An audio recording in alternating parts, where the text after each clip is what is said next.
Hello, welcome to episode 10 of Come Home America, the show that navigates and narrates America's twin crises of identity and order. And I have a terrific guest today. I'm so happy to welcome Dissident Mama of dissidentmama.net, the Dissident Mama podcast.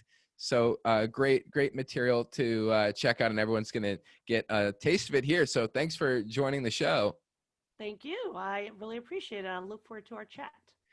Well, I'm familiar with you on Facebook. We're connected on Facebook, but I am still going through and learning about you and your show. How many episodes do you have now? Podcast 20. I just recorded the 20th earlier this week. Mm-hmm. I started doing that, during the quarantine, as I call it. Cool. Started a garden, did some other things, and I thought, why the heck not start a podcast? But as far as the blogging goes, I've been doing that since December 2016. So it's almost my 4-year anniversary. Well, congratulations on keeping the blog up for that long. And I really hope that, I don't have any doubt that you will keep the podcast going, because I've listened to some interviews on there and really great content, especially for this time. And it's very similar, I think, in how I got this show started. I'm just on episode 10, so I'm not as productive as you are, but we started around the same time. Mm-hmm. I knew eventually I would want to do a show, and then when the quarantining and all of the craziness hit, it was like, okay, now is the time. I mean, I have kids. I don't know how many kids you have. I have 3. And mine are all under 3 or 3 and under, and so it's crazy, and I don't know when the correct time is. And then I just thought, I'm not going to wait for the perfect time, and if nothing else, this show will serve as something for them to poke fun at later on when they grow up. And so I do this. My guess is you're doing it for them. Mm-hmm. Yeah, and that's I would say. I mean, you call yourself Dissident Mama. I mean, that's your identity. You're the mama, so you must be doing it right. for your kids too. That's pretty cool. And I am, because I feel like they're in this. There aren't very many people who advocate for them, so I figure it may as well be me. Mm-hmm. And there were times, you know how it is with kids, and if you want to, you write some essays as well, and there's just never enough time, and you have to write one paragraph, and then you come back a day later and you forget what you're doing. That's just the way it goes. So I'm not the most efficient blogger, but I get it done eventually. Plus, I kind of tend to do deep dives, and I can't write like a 500-word blog. It's just very hard for me to do.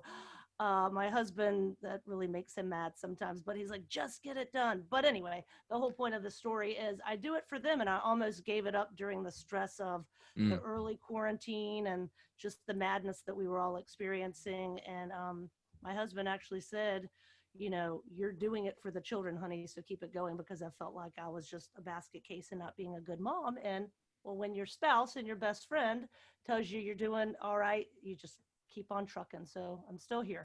We have so much in common, and this is really our first time talking, but the best wife a man could ask for. And so she's the producer of this show, and you just need that family support, and the show is about the family, helping other people do that. And so for me, it's about family and community, and we're just trying to figure out where America's going and where our place in it fits and where America's place in the world fits. Just things are so transitory right now, transitive, however you'd say it. But so let's hop into some of these issues, and along the way, we're going to learn more about Dissident Mama, and that's going to be the most interesting part. So I'll start with the least interesting part, the 2020 election. And I just kind of want to get your overall view on this, maybe, because I'll set the stage here. But, my show, I started it wanting to talk about, local things, family-oriented things, community-oriented things, and everything, for better or worse, certainly worse, is just clouded over by this election. And so I've been talking about that on the show. Trump still has a narrow path to victory. It's narrow. No one's saying it's not. but it is a path to victory, depending on, audits, recounts, court rulings, all these things. Right. But under Biden, it looks like we'd at least have a split government, possibly a stronger Republican Congress in 2022. So with those options for the future, what are you hopeful about? Is politics going to become more and more part of our lives, or maybe less and less? Are people going to get tired of it? I mean, what's your overall assessment of this election and its impact on the country?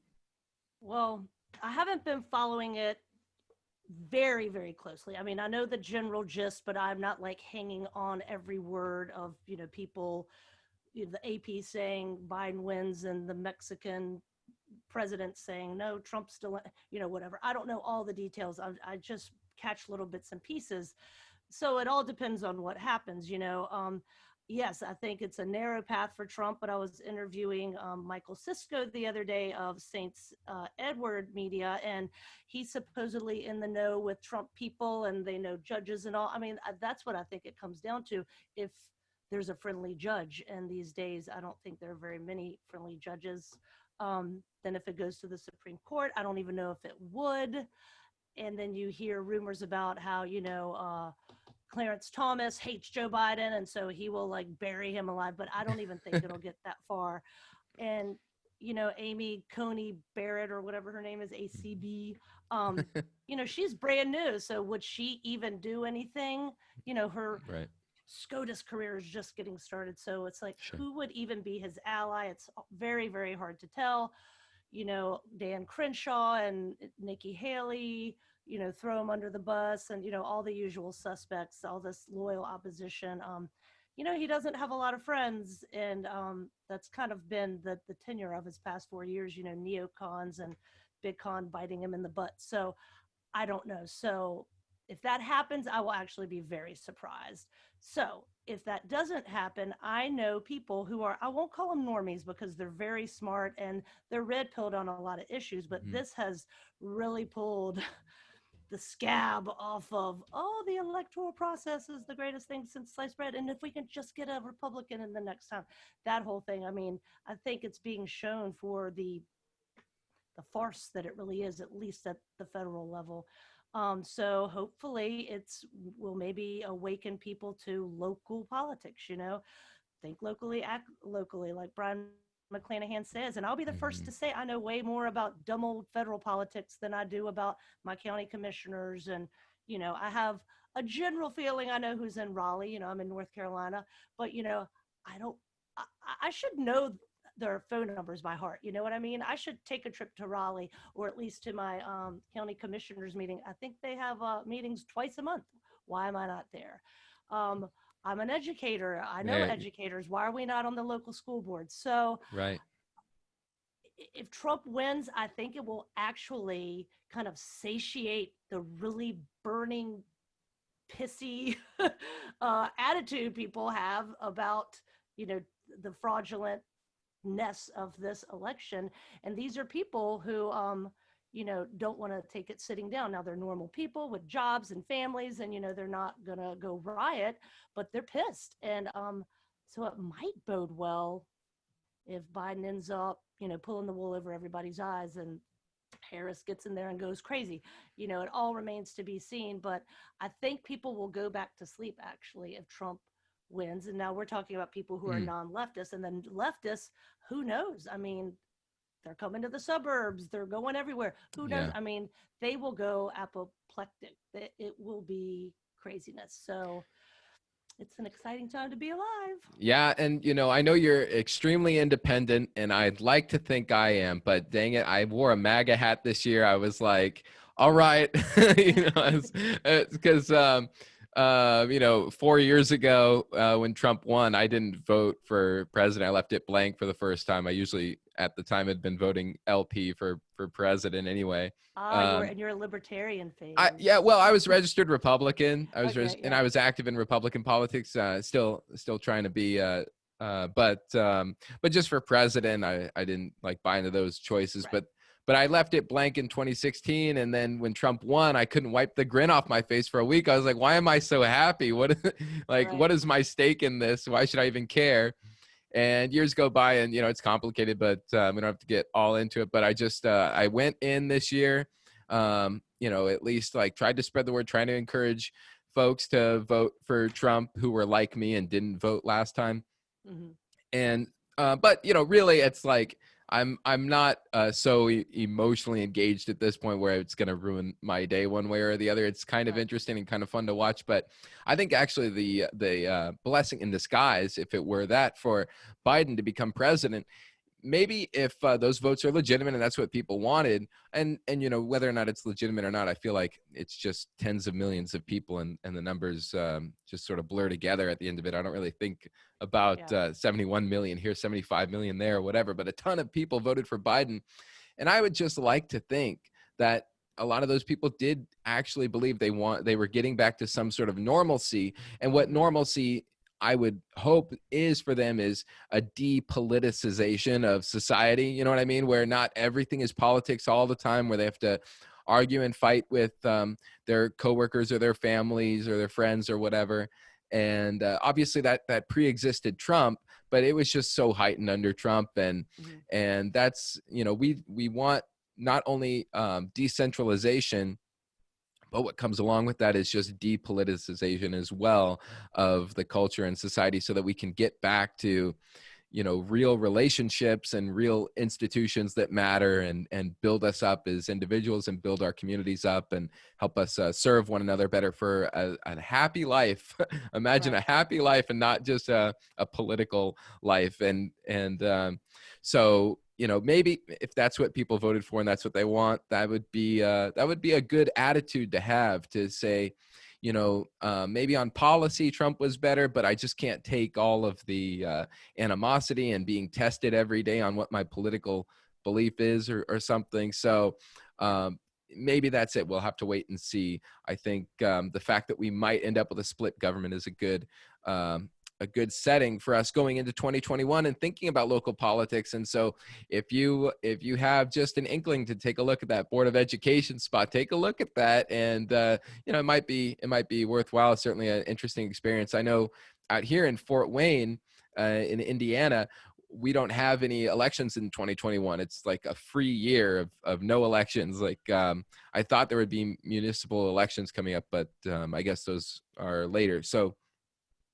I just moved here in the last year, and so I get to get acquainted over 2021. So I'm excited about that. And yeah, certainly pursuing the local and possibly regional aspects of the political game out here.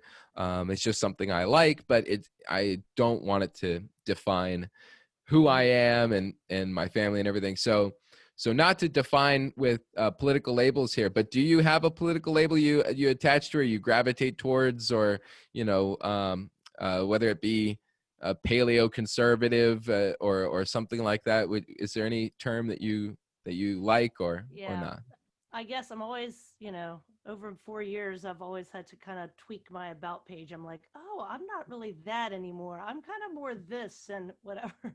Um, I guess paleocon would be the closest thing. And Hmm. up there would be, I call myself a recovering mainstream journalist. So I think that's a good way to define me, because I like to talk to people and get at truth. I do not have a monopoly on truth. I'm a lifelong learner. That would be another thing I label myself as, because Cool. I don't know. All I know is I like connecting dots and uncovering, deceit or half stories and that kind of thing.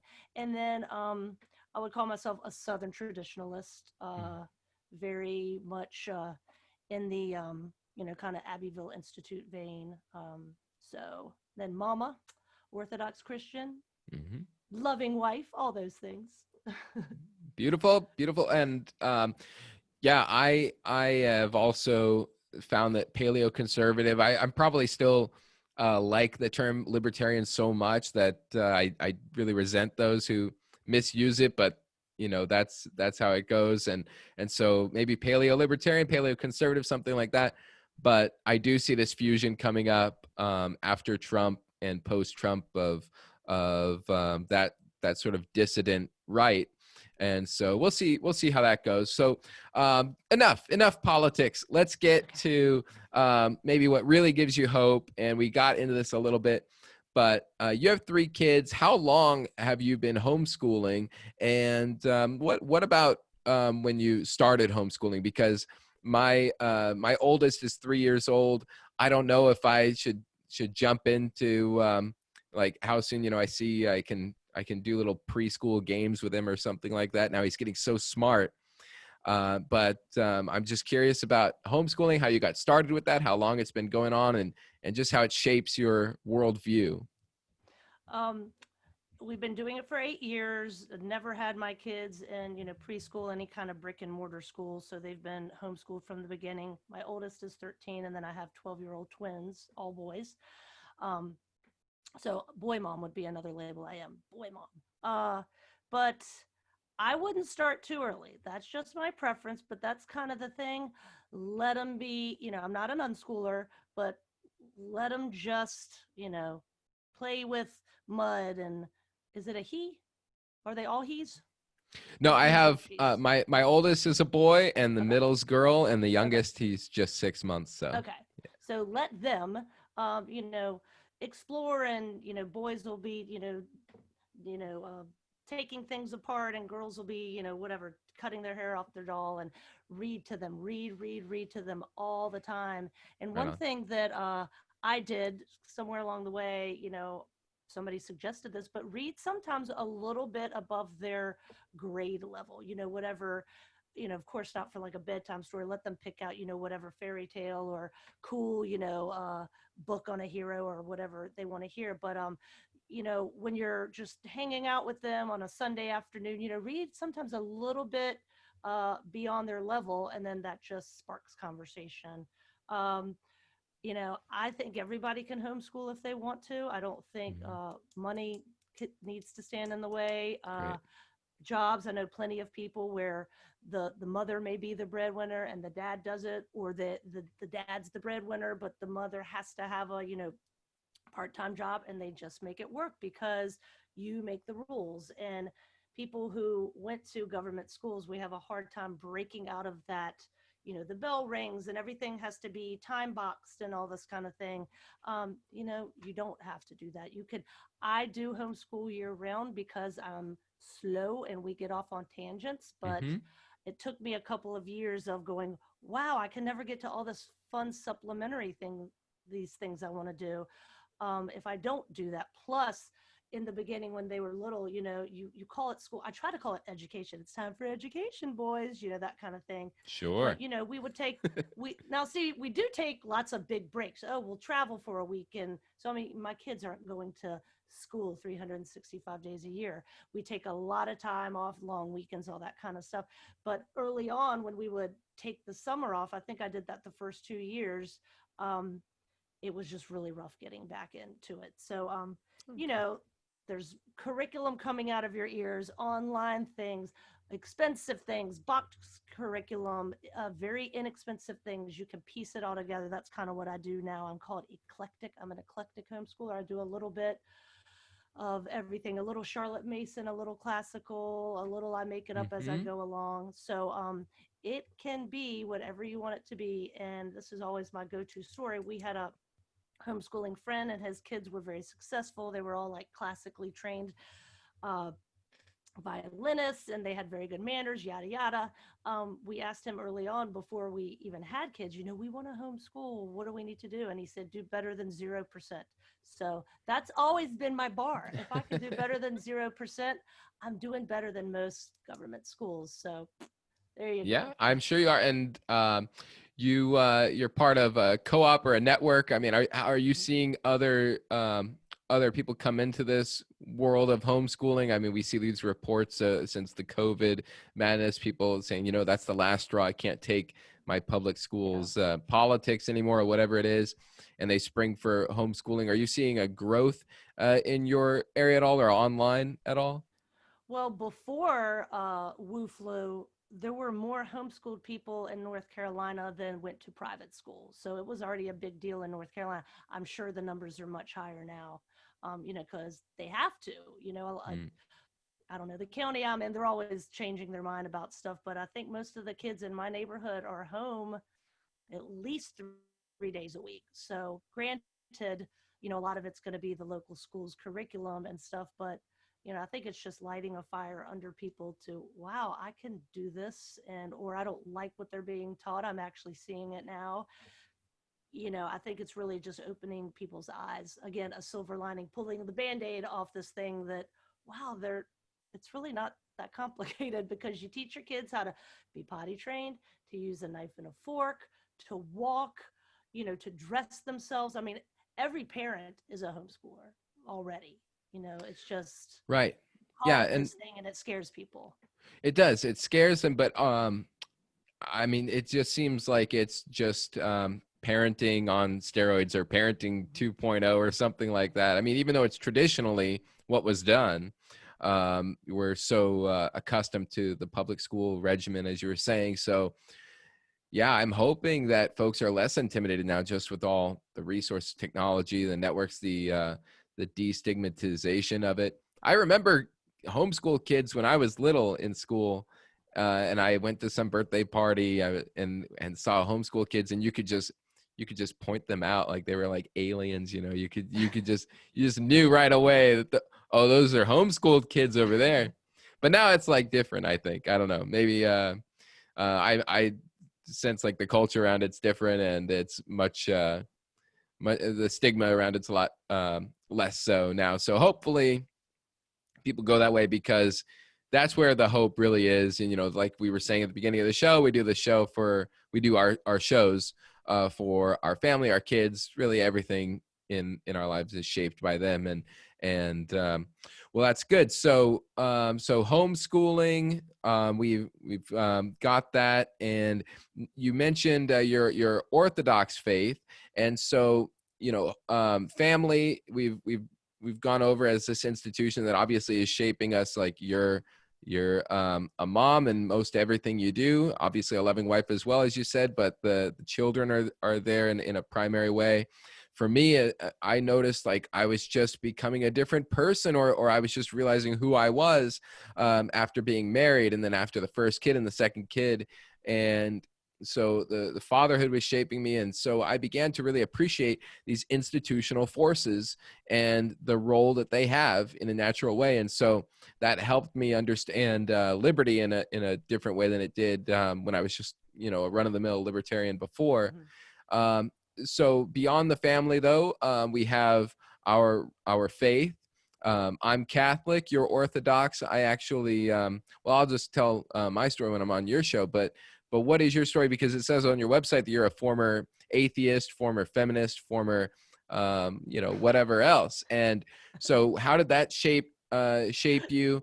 And also, Oh, if it's not too political a question or anything, I am curious about the Orthodox faith in America, because I know folks who, are not Greek or not Russian, and they're Orthodox. And so it's not like all of these places are just outposts for immigrants or whatever. right. And so maybe you could talk about your relationship with the Orthodox Church, but then I am curious about its institutional force in Okay. building community in the country. All right. So I guess the first part would be I'm a former crazy person. That's what my about page should say. Former crazy person, semi-sane now. you know, uh, I'm a Gen Xer. I was wild in the 90s. It took me 10 years to get a bachelor's degree. Saw the dead almost 100 times, met my husband at a fish show, all this kind of stuff. I was wild.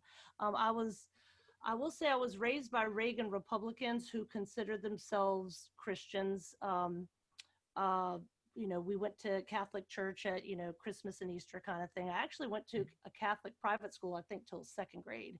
Then I started going to public school after that. But, you know, we didn't really lie. We were nice people, but we just really didn't talk about God. So, Mhm. this was a time, it really was an age of innocence that you could kind of do your thing. We didn't lock our door. And, my high school was pretty conservative. We flew the Confederate battle flag. And, people were doing naughty things, but not like 2020 standards. So it was kind of an age of innocence. So finally I discovered my love of writing while, traveling around the country and seeing the Grateful Dead and whatnot. So I actually, I thank that experience because it really woke me up to the fact that I loved writing.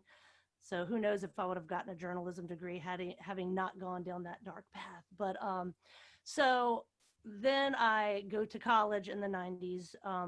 I get into the University of Wisconsin at Madison, which they call Berkeley with cows, or the Berkeley of the Midwest. And I was just like a deer in the headlight. And everything I was taught, I just thought it was truth. Like, this has all been hidden from me. It's not that there weren't probably liberals in my hometown and stuff, but it was just kind of a run of the mill, like normal stuff going on. And so I had never really seen leftism and feminism. It just seemed like it's been this big secret, and now I know about it, and I can't believe I've been lied to for so long.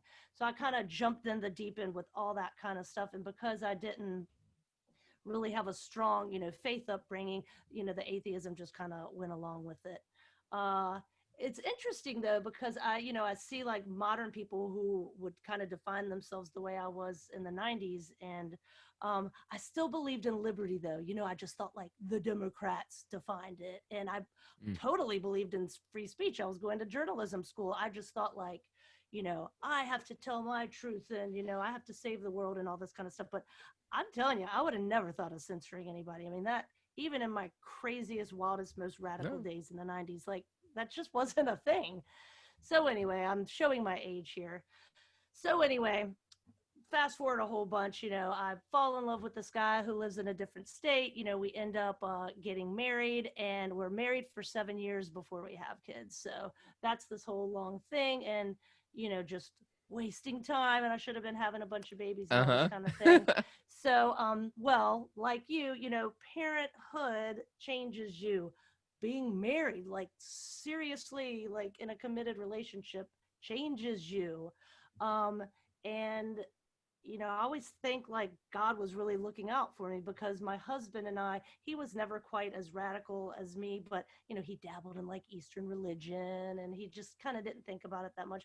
But we started questioning like these existential questions together. And then finally we're like, what the heck are we doing? We need to have a bunch of babies and homeschool them. What's going on? Wow. So we went through a neocon phase and all this kind of stuff. You know how people become like radical in 5 days now? Like this took me 20 years. Yeah. Or unradical, depending on your perspective. But this whole thing, I converted to Christianity in 2006. Had my first baby in 2007, and then haven't looked back. Then I went through my libertarian phase.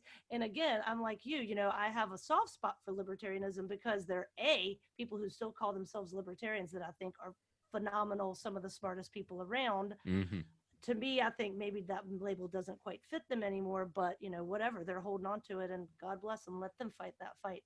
But it's all, again, lifelong learning. So you can't put the genie back in the bottle with a lot of these things. And once you learn something and connect the dot, it's like you just got to keep going. And then couple that with my love of history. That's actually one of the things that was kind of a selling point for me with Orthodoxy, was when we converted to Christianity in 2006. It was just average, Southern Baptist, mainline Protestantism. Then we dabbled around church shops some, but I think the history, they're talking about biblical history, but it's not a super deep dive. Like 1517 to them is like antiquity. And to now that I'm looking at things like in thousands of years, it's a very deep well, and I like that. And I know people who have been Orthodox, cradle Orthodox, and they don't know everything, because you just absolutely can't. And it's fascinating to be a part of it. But so we just got really disillusioned with mainline Protestantism. The churches, we're just, I coined the term, I think, evangeleftism. It was just like evangeleftism everywhere, just coming out of our ears, even at these supposedly, conservative Southern Baptist places. And then when the SBC decided to, you can't have a battle flag in a church. Well, first of all, I don't probably think there should be any flags in churches, but daggone it, if you're going to have the U.S., why not a battle flag? So at that Mhm. point, I was done with Protestantism. I was just like, I'm done. I don't want any part of this. I keep hearing social justice during these 45-minute sermons a little too much. And, Mhm. my spidey senses are getting tweaked and I just don't feel good about it. So I was done. I'm like, I love Jesus, but I'm about done with these American Christians. So in that point, my husband discovered Orthodoxy. And it's like you were saying, I kind of thought I knew it was a thing, but I thought it was just something Greek people did. I just didn't know it was even an option. So anyway, my husband, researched it, looked into it, started it's one of those things. Once you tap into something, you're like, wow, look at all this stuff that's over here that I've never noticed before. And then we ended up, my kids actually took to it quicker than I did. And then I did too. And then we got chrismated in 2017 and haven't looked back ever since. But Orthodoxy, because it's in America, has its struggles too, because Americans are a pain in the butt. So Yeah, just in we have our terms, problems. right, and I think what you might be getting at is just in terms of the institutional health of it. Like it ends up getting usurped into this big blob of this statism, this leftism. Is that what you're talking about? Like it Yes. just, yeah, and obviously, that's a problem in every single church in America. I don't think Right. there's a place that's totally free of that. Some places are better, and I love my parish here that we attend, and so we have a fantastic community. And so how is it for you in terms of like your community setting where you are? Like I'm just curious about um if like you've had a lot of bad experiences, you're definitely Orthodox uh now, like after church, looking at other churches and stuff, but now locally, like is it, I guess what I'm getting at is, do you think like at the local level, is the institution like something that you're concerned about, or do you guys have like a really good parish? Because for us, just Okay. speaking for us, it's like we have a fantastic parish, but then there are those issues and problems that you can't really escape from when Right. you're in this religion that's thousands of years old. Yeah. Well, let me backtrack 1 second. When Hmm. I was really naive when I came into it, I just assumed everybody was super conservative, Hmm. not politically. I mean, like culturally, Right. And, I would just go around saying my thing, let my freak flag fly. And then, I started realizing, wow, I think that person might be a liberal, or I think that chick might be a feminist. You think, we don't even have our tonsured readers can't even be female. Like it's like Yeah. very patriarchal, Hmm. and I'm like, why would a feminist be in orthodoxy if she's a feminist? It just doesn't make sense. In the Russian church, you're supposed to wear a head covering, you know, it just doesn't make sense. So that's a whole weird thing to me. But we were going to a English speaking parish, which can be hard to find. And Orthodoxy is growing in the South. It is typically dying in the northeastern enclaves because it typically is more ethnic up there. And I don't have a problem with that. If you Greeks want to have a Greek parish and eat baklava, have at it. I mean, they're usually, their doors are open to other people, but it's going to be Hmm. very flavored Greek. It just is. And Yeah. I think that's great. Go for it. You got the Serbians doing their thing and, the Russians doing their thing. But this is the Orthodox Church in America. OCA is the jurisdiction of my old parish. And it was an English speaking, other than when there's Church Slavonic during the Hmm. liturgy. But, people want to hear it in their own language. So it attracted people from all over, within like a 2-hour radius. So people are coming from all Great. over. So we never had like a big time community because we were all just too far apart. Yep. But I mean, really pre-COVID, we pulled it off, man. I mean, Mm. it was beautiful. It just was beautiful. All these different kinds of people, and you could see during coffee hour, like the right leaning people would be like talking their stuff over here, and the QAnon people would be doing their stuff over here, and like you know, whatever the Biden supporters would be over there. I mean, it was, we would get along, but everybody was just doing their thing, and everybody kind of knew not to, just make these big political or even Okay. cultural things. However, um, COVID put an end to that because that jurisdiction, um, because of the hierarchs, the bishops had said, you're going to not only do whatever the municipal or the state rule is, there's going to be, you cannot kiss the icons, the Eucharist, we may change spoons, we may clean it off and grain alcohol in between, so it Mm. became one of those things like, all the leftists were like, well, this is fine, whatever the bishop says. Right. And all the people who are like, that's the blood and body of Christ, you don't need to do that, Yeah. and it really did break down on political lines, because all the people that were fine with doing that were all the liberals. It's just the way it goes. And all the rest of us, we're now refugees from that. And America is a really interesting place because we have multiple jurisdictions. To my knowledge, we're the only place on planet Earth that has that. Okay. So, on one way, it's really weird and that we're the exception, but it's because of the way Orthodoxy came here in all these different ways. And Mm. so we're now attending a Rokor church, the Russian Orthodox Church outside Okay. Russia. So they're typically, I got to be secretive about it because Right. sometimes people are like breaking rules and all these kinds of things. Everyone's But, gonna find out and then go ruin it. Yeah. yeah. So it's top secret, but we're doing business as usual. I Great. mean, we're hugging each other, we're Yeah. kissing icons, we're Good. receiving the Eucharist, we're confessing right up to, Mhm. early on you were supposed to confess 6 feet away from your priest. What? It's just madness. So anyway, again, it's a silver lining because I think that probably needed to happen, but it's been rough, Right. man. It has been really, really rough. It has Yeah, been. we had every other pew blocked off for a time, and then that just went away, and no one really did the mask thing that much. Mhm. And like you're right, it comes down to people's really like political tastes, which is strange. Like on the face of it, you wouldn't think that that's how it works, but that's how it works.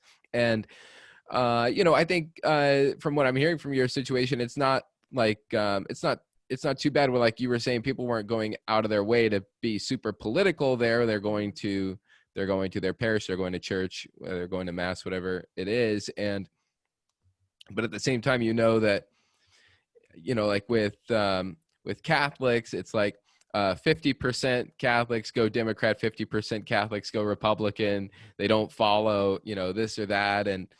And so I think it's a time when institutions are so broken down that even like these old, what are thought of as traditional ways of life, are you just have people going there maybe because they like the art on the walls, and they don't really have to they don't have to change anything about themselves, and that's the thing about institutions, is they're supposed to form you and supposed to change you, and you are supposed to find your place in the hierarchy, find your place in that community, and instead it just kind of becomes this a buffet line where you can come and grab what you want, or it's a stage where you can come and show off to other people and maybe put a selfie on social media or whatever it is. Right. But it just becomes a staging platform for your own identity, if you think that's what it is. Yeah.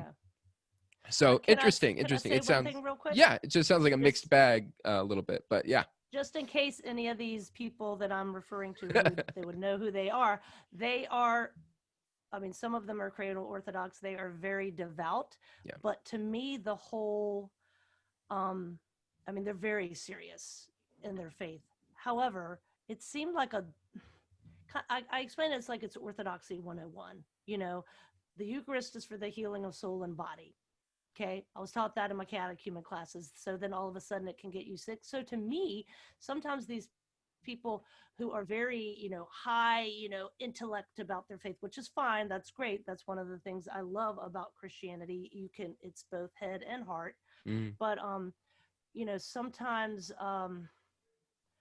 I don't know, they think themselves into like a pretzel knot or something, you know, when to me, like, I didn't go to seminary, you know, Right. I'm a newbie, but that just seems like basic to me. You know, Yeah. God is in there with us. We're not going to get sick. And if you look at history, that has been proven to be true too. The chalice, to my knowledge, has never gotten anybody sick. So I'm just like, do we have faith or not? You know, Man, are we not I supposed should to have be scared prepped. of death? I should have prepped because you know, I know this was coming up in Catholic circles too, like um and you know, I'm not gonna say it in the best way, but essentially from what I've read is, and you know, we also hold that it's the the full body and soul of divinity, and so, and of God, and so, but can it make you sick? Does it still hold those physical qualities? And it's like, yes, it does. Like, and so I should have been more prepared, because that's such an interesting topic to get into. We'll have to do like another episode, just like Okay. Catholic versus Orthodoxy. Boom. Like, you know, no, I'm just kidding. But no, we had the same, you know, the people had the same questions about it.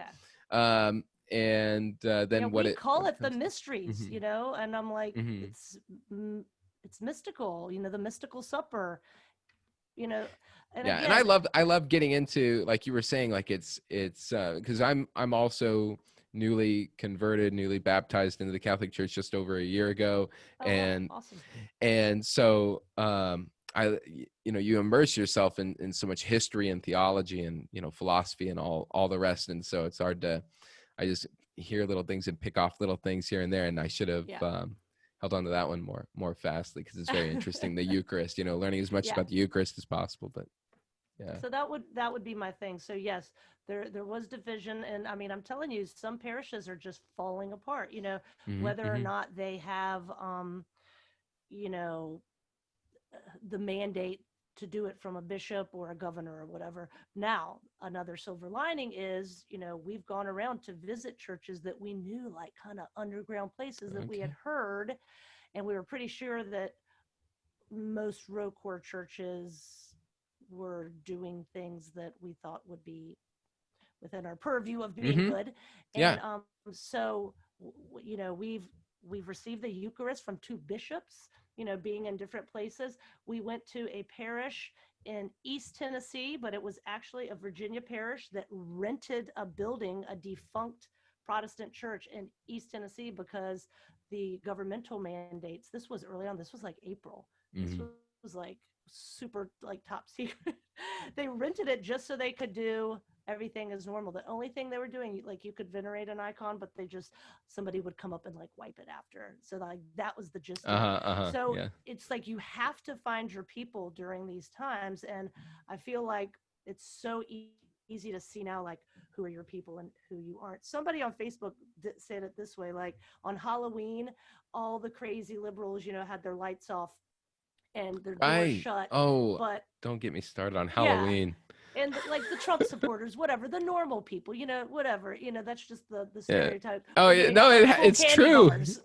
Oh, it's true. And the tubes we had on our street, we had like two long tubes. You had to collect your tree. Do you see Yeah. these? Yeah. Yes.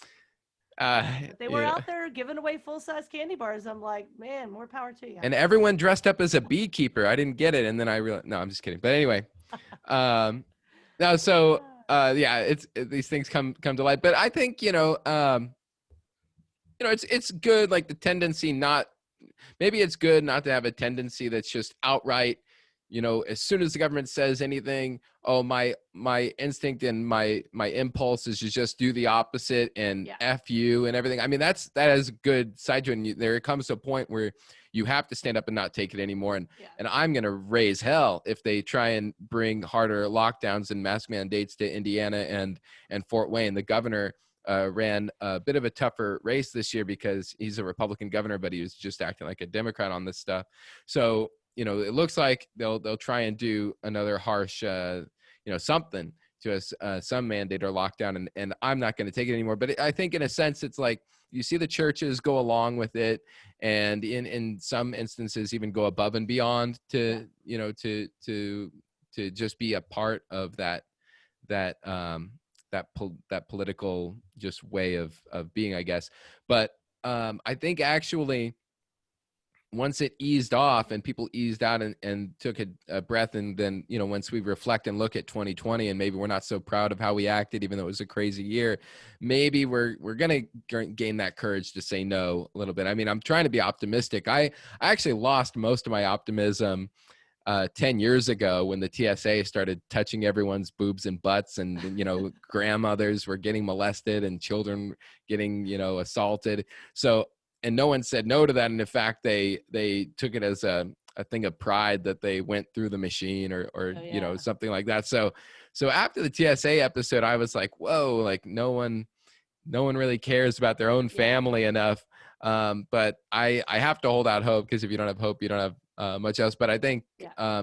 maybe through this COVID stuff, maybe people realize, you know, you see more masks being worn below the nose, and eventually the masks go below the chin, and eventually they're not wearing the mask anymore. Maybe Yeah. something like that we can hope for. But I think what's interesting about what we've talked about here is the institutions, the traditional institutions of like church and state. They're crumbling in their own ways, and they're being you know, reorganized in other ways, and it's going to be very interesting to see where that dynamic plays out. I think more people are going to be clinging to their religion and their guns than they are to the state, as they are clinging to the state as well now. So I do think you know, that's on the horizon as well. So let's wrap up here with just some final thoughts from you on where like you are. I mean, where we kind of started out in the episode on just like your level of optimism for the country, what you think you know, people who aren't sure about the future should be aiming towards. You know, for me, and I'm sure for you, it's some element of decentralization, but I'm just curious what degree you take that, and just your level of optimism or pessimism for the future. Yeah, well, I guess I would say generally I feel like I'm pretty black pilled, but I get these little white pills sprinkled all around me sometimes. So I'm just this mix of gray sometimes. Sure. But going back to our faith in other Americans.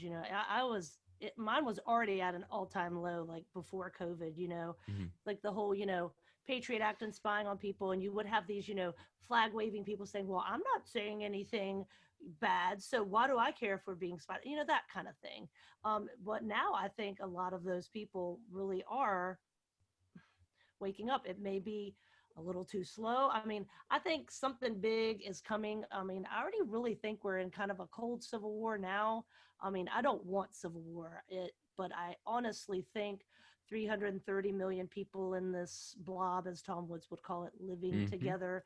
I mean, it's unsensical. So um, it's very interesting. And, if Biden gets in, we're going to have the oppressed versus oppressor paradigm from the top of the federal government. I mean, that's already so much in, I mean, that's the systemic narrative. So Mhm. people always want to use the word systemic, and I'm like, that's the narrative. Like, my sons are seen as the oppressor, right? Yeah. White, straight, Christian, gun owning, homeschooled dudes, and so I don't know what's going to Yeah. No, it's happen, but whatever has to happen, it needs to be small scale near home. I mean, it has to happen critical mass, I think, but mhm. it there's nothing can be done at this gargantuan level. It just Right. can't be done. And so if something does happen, you have people who have your back. But that's one of the reasons, we had, I think, talked about this in Messenger before. My family was thinking before all the COVID stuff about going to Russia, because they used to do 3-year tourist visas, How and we were dare like, you? How dare I'm like, I'll go over there, man. Just hang out with Putin. It'll be all good. you? Um, but that's still in my back pocket. But right now, smartly, they're not letting in Americans. Good for them. We're crazy. They shouldn't let in any Americans Their anyway. loss. Minus me. But Their loss. Okay. yeah, I mean, again, if we knew who the president was, that unfortunately that can tell you a lot about things. It shouldn't, but it does. But Oh yeah. I think any kind of growth, positive, good, healthy, traditional growth, again, it's going to be local, regional at best. And Right. I hate that because I have so many like-minded people I know through social media, like you, and you're Mm-hmm. super far away, and all these people I talk to. But they're just going to have to do it where they live too. And I think that's the same for growing very traditional, not caving to the government orthodoxy. I think it's the key for, fostering, you know, people who really respect the family, don't demean it, people who respect true education and critical thinking and all that kind of stuff. So it's interesting too, because one of the reasons we wanted to go to Russia as well was I felt like I didn't have a community. And in the beginning of COVID, I was like, oh my gosh, I have none. Like Yeah. all the people I like, No, yeah, I know. I'm seeing what's happening. But since like we got over the hump of all the pain of, parishes falling apart and all these other things falling apart, now I'm like, oh, I actually do have some people around here. We're not very large in numbers, but I think these people would not throw me under the bus. This is Good. good. So, who knows? Only God knows. But I'm trying to pour myself into more big picture issues. That's why I didn't know that much about the election. I know I voted. I know this happened. I know that there was fraud, yada yada. But I'm Right. like, I've really tried to step back and look at what's the big picture issue. So I'm hopeful, but we need to think in terms of like hundreds of years probably, and not days. Right. Yeah. Yeah, no, and we both like history, and so we'll just have to sort of draw from that. And yeah, very interesting times. And yeah, we're gonna have to do this again to follow up on just where things are going, because we don't know where things. Who could have Yeah. predicted this last year, and it's still not even really that close to being over yet. I mean.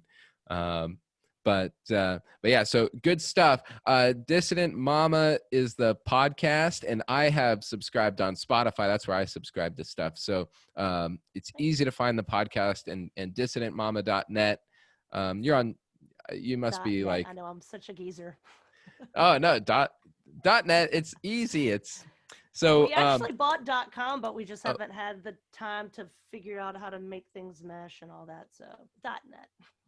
yeah, I almost what did I end up with? Oh yeah, nickhankoff.com. Thank God that was still available. Yeah. But because I stole Come Home America, and like everyone's already used Come Home America, so it's like, all right. But yeah, so dissidentmama.net. And what's coming up on the show? Any stuff you want to plug in particular about the show, or your writings, or anything coming up that you're Well, working on?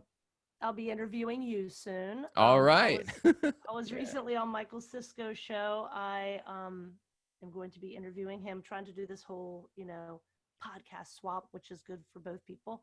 I have a few other kind of big wigs that have told me in person that they would do it, but I haven't like followed up. So I'll keep people guessing. Big kind of like Southern traditionalist slash paleocon. I have two, I Very think, that cool. will give me an interview. So you'll just have to stay tuned. And writing, I haven't decided how I'm gonna.